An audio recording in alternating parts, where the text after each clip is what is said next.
Assalamualaikum warahmatullahi wabarakatuh. Kepada yang terhormat Bapak Ibu penguji uji kinerja pada PPG dalam jabatan periode 1 tahun 2026. Perkenalkan, saya Latifah Bahrun, mahasiswa PPG Quran Hadis batch 4 tahun 2025 di LPTK Universitas Wahid Hasim dengan NIM 2540606122281. Pada hari ini, hari Rabu tanggal 21 Januari tahun 2026, saya akan melaksanakan praktek pembelajaran dalam rangka penilaian uji kinerja di MI Al-Mustawa kelas 6 materi belajar surat Al-Duha. Terima kasih dan selamat menyaksikan. Wassalamualaikum warahmatullahi wabarakatuh.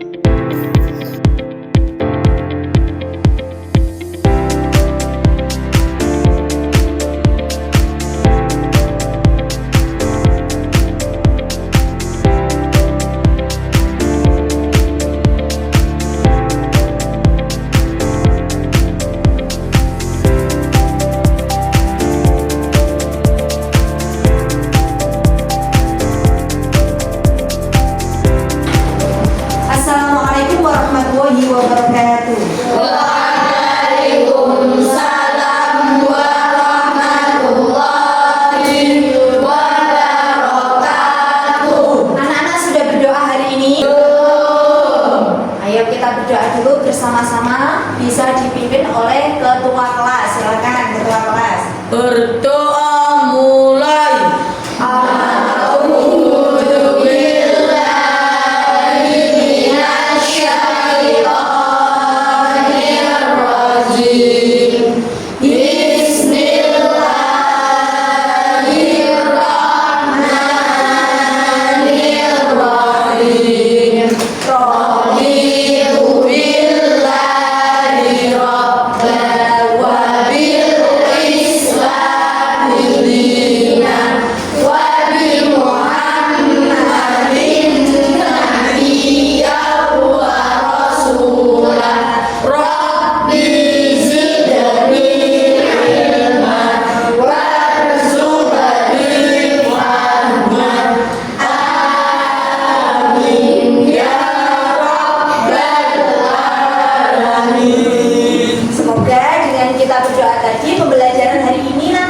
Berlangsung lancar dan kalian mudah untuk memahaminya. Amin Allahumma. Amin. Apa kabar hari ini anak-anak? Alhamdulillah, luar biasa.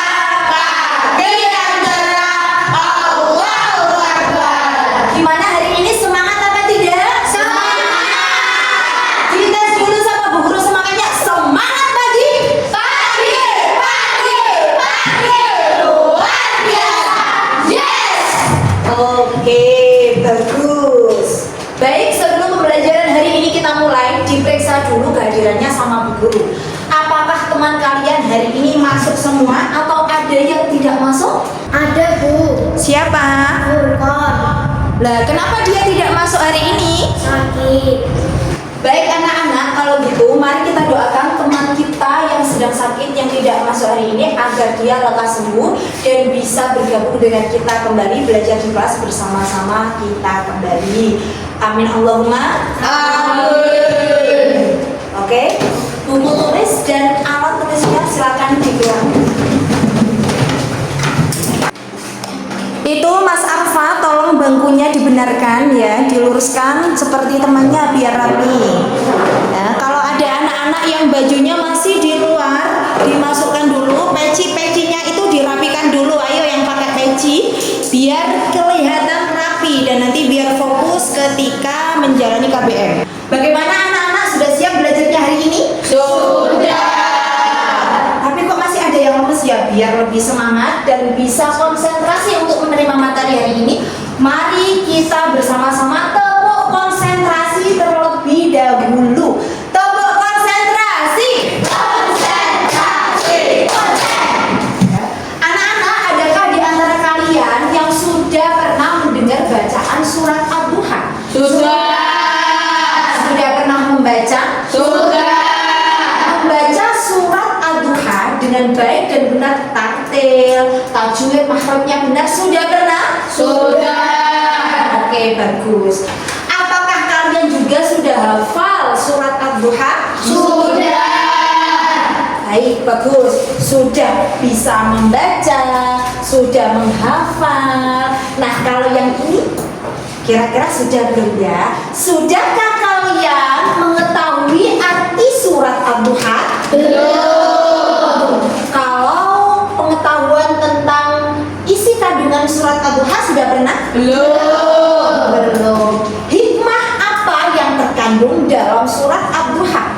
Tahu tidak? Tidak. Wah, ini nih kalian belum tahu ya. Maka dari itu hari ini kalian tak kasih paham anak-anak ya, kita belajar bersama-sama tentang surat Ad-Duha. Namun sebelumnya Bu Guru sampaikan dulu tujuan pembelajaran dari apa yang akan kita pelajari hari ini. Yang pertama, tujuan pembelajarannya adalah membaca surat Ad-Duha dengan tartil dan makhraj yang benar. Kalau kalian tadi ada sebagian yang sudah, nanti tugas Bu Guru di sini adalah membenahi bacaan tartil dan makhraj tajwid kalian yang masih salah. Tujuan pembelajaran pertama. Tujuan pembelajaran yang kedua, menghafal surat Ad-Duha dengan lancar dan benar. Tujuan yang ketiga, memahami makna atau arti surat Ad-Duha. Selanjutnya, memahami isi kandungan atau isi pokok kandungan surat Ad-Duha. Dan yang paling terpenting anak-anak, ya, kita harus bisa menunjukkan sikap bersyukur, optimis, dan terpeduli terhadap anak yatim dan juga fakir miskin atau orang yang meminta-minta. Itu tujuan pembelajaran kita hari ini. Bisa dipahami? Bisa. Selanjutnya, ini kelihatan nak surat Ad-Duha. Yang kurang jelas boleh membuka juz amma atau Al-Qur'annya masing-masing. Ya, sebelum dicontohkan Bu Guru cara membacanya benar, anak-anak kira-kira di sini siapa ya? Coba angkat tangan yang bisa dan mau dan berani untuk membaca surat Ad-Duha ini. Silakan angkat tangan. Saya Bu. Ya, coba gimana? Bismillahirrahmanirrahim. Wadduha wallaili idza saja ma wadda'aka rabbuka wa ma qala walal akhiratu khairul laka minal ula. Baik, bagus sekali bacaannya, tajwidnya, makhrajnya juga bagus. Kasih tepuk tangan buat teman kita yang ini. Oke anak-anak, selanjutnya mari kita dengarkan dicontohkan dulu. Jadi biar kalian yang belum benar, nanti biar kita bisa membenahi, bisa belajar bersama-sama. Oke? Gugur dulu, nanti kalian menirukan ya. A'udzu billahi minasyaitonir rajim. A'udzu billahi minasyaitonir rajim. Bismillahirrahmanirrahim. Bismillahirrahmanirrahim. Wadduha Wadduha wallaili idza saja. wallaili idza saja Ma wadda'aka rabbuka wa ma qala. ma wadda'aka rabbuka wa ma qala. Baik anak-anak, tadi kalian bilang kalau ada beberapa anak yang sudah menghafal surat Ad-Duha. Jika kasih waktu Bu Guru 2 menit bagi yang belum hafal untuk menghafalkan. Nanti ada beberapa anak yang ditunjuk Bu Guru untuk maju ke depan menghafalkan surat Ad-Duha. Gimana? Kalian siap? Siap. Oke, silakan menghafalkan dulu.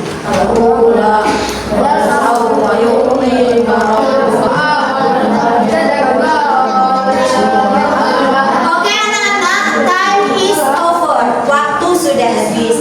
Dan Bu Guru minta satu perwakilan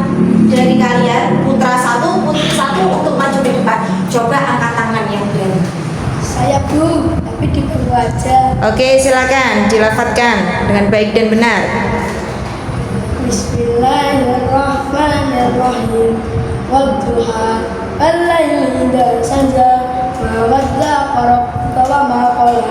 Walal akhiratu khairul laka minal ula wa lasawfa yu'tika rabbuka fatarda. Baik, kasih tepuk tangan buat Mas Tuna. Ayo sekarang anak perempuan coba siapa yang berani angkat tangan ya untuk mengajukan dirinya bahwasanya kalian sudah benar-benar hafal surat Ad-Duha. Silakan angkat tangan. Saya Bu. Ya, silakan. Bismillahirrahmanirrahim. Wadduha wal-laili idza saja ma wadda'aka rabbuka wa ma qala. Sebentar, ainnya kurang saya. Mawadda'aka. Ulangi lagi. Ma wadda'aka rabbuka wa ma qala. Walal akhiratu khairul laka minal ula. Baik, tepuk tangan buat teman kita Nada. Tadi ada sedikit yang salah, tapi yang namanya juga belajar wajar. Yang penting berani itu kunci utama kesuksesan. Anak-anak bisa fokus ke sini lagi ya. Tahukah kalian arti Ad-Duha? Ada yang sudah tahu arti Ad-Duha? Belum. Ad-Duha artinya waktu pagi. Maka dari itu ketika kita melaksanakan sholat duha, nggak ada ceritanya sholat duha di siang hari atau malam hari. Kita melaksanakannya di pagi hari. Surat Ad-Duha merupakan surat ke-93 dalam Al-Quran dan terdiri dari 11 ayat. Ingat-ingat ya, diturunkan di kota Mekah, makanya surat Ad-Duha dinamakan surat Makkiyah, tergolong golongan surat Makkiyah. Dan perlu diketahui anak-anak bahwa surat Ad-Duha ini adalah sebagai jawaban atas pertanyaan dan hinaan yang dilontarkan oleh kaum kafir Quraisy. Jadi dulu itu ada salah seorang wanita dari kafir Quraisy Mekah menghina Nabi Muhammad, mengolok-olok Nabi Muhammad bahwasanya Nabi Muhammad itu telah ditinggal oleh Tuhannya. Nabi Muhammad telah ditinggal oleh Allah Subhanahu wa taala karena lama sekali Nabi Muhammad tidak menerima wahyu. Dan masa yang lama tadi ketika Nabi Muhammad tidak menerima wahyu tadi dinamakan fatratul wahyu. Ya, dan surat Ad-Duha ini adalah jawaban dari Allah bahwasanya Tuhannya alias Allah tidak meninggalkan Nabi Muhammad. Ya, jadi ini ya surat Ad-Duha yang melatar belakangi turun seperti itu. Namanya asbabun nuzul. Ya, bisa dipahami nak sebab turunnya surat Ad-Duha tadi? Bisa. Kenapa? Sebagai jawaban atas pertanyaan dan hinaan yang dilontarkan oleh kaum kafir Makkah yang menganggap Rasulullah SAW sudah tidak dipedulikan lagi oleh Tuhannya, sebab beliau sudah lama tidak menerima wahyu kenabian. Nah, bagus sekali. Selanjutnya, mari kita amati terjemah surat Ad-Duha. Silakan anak-anak semua melihat slide ini, melihat tampilan ini, dibaca sendiri-sendiri masing-masing di hati masing-masing. Baik, sudah selesai anak-anak? Sudah. Oke, kalau gitu kita lanjut ke isi kandungan. Isi kandungan adalah apa yang ada di dalam kandungan surat tersebut yang bisa kita ambil, kita petik hikmahnya, kita pahami tafsirannya. Itu namanya isi kandungan. Yang pertama, Allah Subhanahu wa taala tidak menurunkan wahyu sebentar kepada Nabi Muhammad SAW. Itu bukan karena benci atau tidak senang, ya. Jadi memang Allah itu tahu waktu yang terbaik kapan Allah akan menurunkan wahyu, kapan tidak. Jadi bukan karena Allah tidak senang kepada Nabi Muhammad. Bisa dipahami poin pertama? Bisa. Selanjutnya yang nomor 2 adalah kehidupan di akhirat itu lebih baik daripada kehidupan di dunia. Berkali-kali Bu Guru bilang bahwasanya kita hidup di dunia ini hanya sementara. Hidup yang kekal abadi itu besok di akhirat. Sementara ibaratnya kalau kita sedang jalan sehat ke kutukan seumpama ya. kita mampir sebentar ke depan orang-orang butuhan yang menyediakan es, menyediakan minum di depan rumahnya. Kan mampir, ini hari jalan lagi kan, hidup di dunia sebenarnya seperti itu. Kita merasa lama karena kita belum merasakan hidup di akhirat.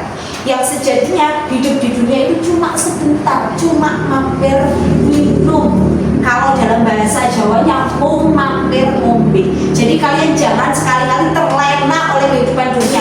Oke, selanjutnya yang ketiga, Allah Subhanahu wa taala melindungi Nabi Muhammad SAW ketika ditinggal wafat ayahnya dengan cara menyerahkan asuhannya kepada pamannya yang bernama Abu Thalib. Ada yang tahu anak-anak Nabi Muhammad meninggal ayahnya usia berapa? 2 bulan. Gimana coba lagunya? 2 bulan di kandungan wafat ayahnya. Sudah stop, jangan dilanjutkan karena lagunya panjang ya nak ya. Jadi Nabi Muhammad 2 bulan di kandungan yatim. Otomatis ketika ibunya melahirkan, perocot, bayinya lahir, sudah takdirnya jadi anak yatim. Anak yatim itu kasihan, melas ya. Kasihan sekali gak punya ayah. Bayangkan kalau ayah kalian tiada, pasti akan sangat menyedihkan. Kekurangan kasih sayang ya, kemudian nanti bisa dibully temannya dan yang lainnya. Tapi tidak dengan Nabi Muhammad. Walaupun yatim, Nabi Muhammad tetap dilindungi oleh Allah Subhanahu wa taala. Kita harus peduli dengan anak yatim. Peduli berarti tidak menghardik, tidak mencaci maki, tidak jahat, tidak jahil pada teman kita yang yatim. Ya, kalau kita punya harta lebih, kita bisa dermakan kepada mereka. Kalau kita tahu Mas Furqan tadi yang yatim di kelas kok lagi termenung sendiri, yang sedih di dalam kelas, ternyata dia gak punya uang jajan, atau uang jajannya habis. Kalian selalu temannya, ya, coba empati kamu bangun, ya. Mas Furqan, ayo yuk beli jajan, tak traktir. Nah, itu tanda kalian peduli kepada anak yatim. Dan ini anjuran perintah Allah yang sudah termaktub, tertuang dalam Al-Quran surat Al-Duha. Selain kita peduli kepada anak yatim, kita juga harus peduli kepada orang yang meminta-minta. Ingat pelajaran kemarin, al-yadul ulya khairu minal yadis sufla. Tangan di atas lebih baik dari tangan di bawah. Orang yang meminta-minta itu berarti tangan di bawah. Kalau kalian peduli dengan kalau kalian peduli dengan pengemis, otomatis kalian memberi sebagai orang al-yadul ulya, orang yang tangannya di atas. Bu, saya nggak punya uang, Bu. Ada pengemis datang ke rumah, tapi saya nggak punya uang untuk memberikan uang kepada pengemis tadi. Nah, kalau nggak punya uang, tidak memaksa karena ini bukan kewajiban. Ya, pengemis itu kalau mereka bisa bekerja, itu kalau mengemis itu salah sebenarnya. Ya, harus usaha, pengen uang ya usaha bekerja gitu. Nah, tapi kalau misalnya kalian kok sudah tahu pengemisnya itu tua renta, kira-kira sudah nggak bisa bekerja, kok kamu nggak bisa ngasih? Nggak apa-apa. Kalau bisa ngasih, alhamdulillah bagus. Dengan catatan yang tidak diperbolehkan di sini adalah kalian nggak bisa ngasih, tapi kalian mencaci maki, itu yang tidak boleh. Ya, contoh, misalnya ya, ada pengemis, Cuk, minta uang, ya. Sikap yang salah, yang buruk. Ngapain sih, Nek? Panggil aku cucu? Aku bukan cucu kamu. Sana pergi. Baru tahu gak sih kamu tua rentah dasar kamu. Nah, kayak seperti itu memaki-maki tidak boleh. Kalau kalian menolak gak bisa memberi, maka tolak dengan halus. Mohon maaf sekali Nenek, saya nggak ada rezeki lebih, Nenek bisa cari di tempat lain gitu, yang halus. Ya, ada bapak-bapak datang lagi mau minta-minta di depan pintu rumah kamu. Kamu tahu, wow ini bapak-bapak masih bergas, masih gagah, ini seharusnya bisa bekerja. Nah, kalau kamu kok punya pikiran seperti itu, ya udah nggak usah kasih aja, nggak usah dikasih, tapi kamu diam mulutnya, nggak usah menghina. Jangan sampai kamu, dasar bapak-bapak kurang ajar, kamu bisa bekerja. Ngapain kamu ngemis-ngemis ke aku? Aku ini orang nggak punya. Kamu lah sebenarnya tuh orang kaya, tapi kamu meminta-minta pada kami semua orang yang di sini susah. Kamu apa nggak tahu diri kamu? Kamu udah nggak punya orang malu ya dan sebagainya. Nah itu nggak boleh. Kalau kita nggak mau membeli, enggan membeli, paling tidak kita diam. Jangan mencaci maki. Gitu nak ya, paham ya? Ya. Jadi tapi sampean kalau punya kepedulian itu malah bagus ya. Memiliki kepedulian. Bisa dipahami? Bisa. Oke. Selanjutnya, ungkapan rasa syukur kepada nikmat Allah harus dilakukan setiap hari. Ini isi kandungan terakhir dari surat Al-Duha. Bersyukur karena Allah itu memberikan kita kasih sayang, rahmat yang tidak ada batasnya. Nah, selanjutnya aplikasi nilai surat Al-Duha dalam kehidupan sehari-hari. Yang pertama, kita harus pandai untuk bersyukur. Tadi sudah dijelaskan guru bagaimana cara untuk bersyukur. Kemudian optimis, tahu optimis, yakin kita pasti bisa. Kok kalian ada masalah? Aku takut, aku nggak bisa menyelesaikan masalah ini. Pasti bisa. Mau ujian, aku pasti gak lulus. Pasti nilaiku elek. Itu namanya pesimis, gak boleh. Kita harus yakin bahwa kita bisa. Itu namanya optimis. Ya. Kemudian peduli anak yatim. Tadi sudah dijelaskan. Peduli peminta. Peminta adalah pengemis atau bisa jadi fakir miskin yang suka meminta. Lalu tentang surat Ad-Duha. Surat Ad-Duha ke-93 sebelum al-lail setelah al-insyirah turun di Makkah disebut Makkiyah. Ayatnya 11 artinya waktu duha. Surat Ad-Duha surat Ad-Duha surat Ad-Duha sebuah kabar gembira lagi. Surat Ad-Duha surat Ad-Duha surat Ad-Duha sebuah kabar gembira, sebuah kabar gembira. Ini ada lagu surat Ad-Duha. Mari kita nyanyikan bersama-sama biar kita ingat tentang surat Ad-Duha, ayat berapa, ayatnya berapa, tentang apa, turun di mana. Dikemas guru lewat lagu agar kalian mudah untuk mendengar. Sudah bisa? Sudah. Ayo nyanyikan bersama-sama. 1, 2, 3. Surat Ad-Duha 93 sebelum al-lail setelah al-insyirah turun di Makkah disebut Makkiyah. Ayatnya 11 artinya waktu duha. Surat Ad-Duha surat Ad-Duha surat Ad-Duha sebuah kabar gembira. Surat Ad-Duha surat Ad-Duha surat Ad-Duha sebuah kabar gembira. Baik anak-anak, diperhatikan Bu Guru, ada beberapa teman kalian yang mengantuk. Maka dari itu, ayo kita ice breaking dulu semuanya. Boleh berdiri semuanya. Boleh kita berdiri. Biar nggak ngantuk. Boleh berdiri. Tepuk pagi, sore, siang, malam. Sudah anak-anak boleh duduk lagi, boleh duduk lagi. Jangan kemana sih? Masih ngantuk apa sudah lumayan bilang ngantuknya? Ngantuk. Ya kalau masih ngantuk ini Bu Guru ada tugas buat kalian. Kelompoknya sudah dibagi pula ya sesuai dengan bangku masing-masing ya kelompoknya ya. Ini nanti dikerjakan sesuai dengan kelompoknya masing-masing. Setelah itu nanti perwakilan satu dari tiap kelompok untuk maju ke depan mempresentasikan ya. Ketua kelas maju ke depan. Ini dibagikan satu kelompok satu ya, kalau dulu ya. Silakan langsung dikerjakan. Bu, di sini Bu. Langsung di situ nak. Tadi untuk terjemah surat Ad-Duha ini ada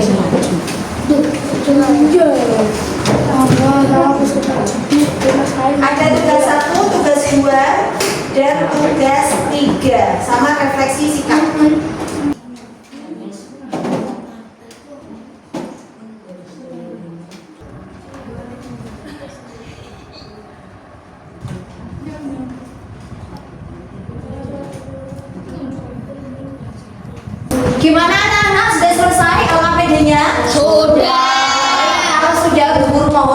Satu kelompok perwakilan satu ke depan untuk mempresentasikan hasil kerja kelompoknya. Silakan dimulai dari kelompok pertama.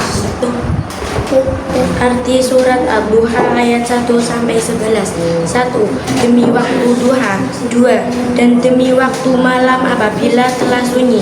3. Tuhanmu Nabi Muhammad tidak meninggalkan dan tidak pula membencimu. Kita tepuk tangan buat kelompok 1. Selanjutnya kelompok 2 cowok-cowok dipersilakan Bu Guru untuk maju ke depan. Mengapa Allah menurunkan surat Ad-Duha kepada Nabi Muhammad? Sebagai jawabannya atas pertanyaan dan binaan dilontarkan oleh kaum Quraisy, maka Beri tepuk tangan buat kelompok kedua. Selanjutnya kelompok 3 perwakilan silakan maju ke depan. 3 contoh sikap dan isi yang dapat kamu terapkan dalam kehidupan sehari-hari berdasarkan kandungan surat Ad-Duha. 1. Bersyukur. 2. Peduli anak yatim. 3. Optimis. Beri tepuk tangan buat kelompok 3. Baik anak-anak, karena pembelajaran hari ini sudah selesai, namun sebelum kita berdoa, Bu Guru akan menyimpulkan kembali materi kita hari ini biar kalian ingat dan tidak lupa. Ringkasan surat Ad-Duha. Surat Ad-Duha mengajarkan kita tentang kasih sayang Allah dan harapan. Ya, sudah ada ceritanya tadi, sudah jelas diterangkan Guru.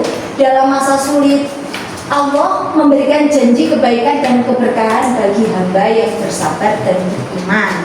Ya, jadi ini ringkasan dan kesimpulan kita pada pertemuan hari ini. Dan semua kesimpulan tadi juga sebenarnya sudah terangkum dalam lagu yang sudah kita nyanyikan bersama-sama tadi. Oke, anak-anak. Kalau begitu, mari kita akhiri pembelajaran kita hari ini dengan membaca doa bersama-sama. Namun sebelumnya Bu Guru ingatkan, anak-anak di rumah tetap rajin belajar. Disuruh orang tua atau tidak disuruh orang tua, tetap belajar dimanapun dan kapanpun berada, ya. Karena kalau kita nggak belajar, kita nggak akan bisa pandai dan kita nggak akan bisa menyongsong masa depan. Ya, karena masa depan kita ditentukan oleh diri kita sendiri. Mau kita mau jadi apa, kita mau sukses apa tidak, tergantung diri kita sendiri. Makanya di rumah harus selalu belajar. Gimana, siap? Siap. Oke, ya. Bu Guru doakan agar kalian kelak menjadi anak-anak yang sukses, sukses dunia dan sukses akhirat. Amin Allahumma. Amin. Akhiri pembelajaran kita hari ini dengan membaca surat Al-Hasyr bersama-sama. A'udzu billahi minasy syaithanir rajim. Bismillahirrahmanirrahim. Wal 'ashr. Innal insana lafi khusr illa alladzina amanu wa amilus shalihat wa amilus shalihati wa tawassaw bil haqqi wa tawassaw bis sabr. Atina fid dunya hasanah wa fil akhirati hasanah wa qina adzabannar.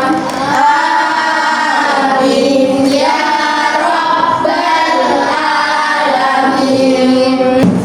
Baik anak-anak, sampai berjumpa dengan minggu depan ya, pembelajaran kita selanjutnya. Jangan lupa tetap semangat ya. Pesan Bu Guru, Assalamualaikum warahmatullahi wabarakatuh. Waalaikumsalam.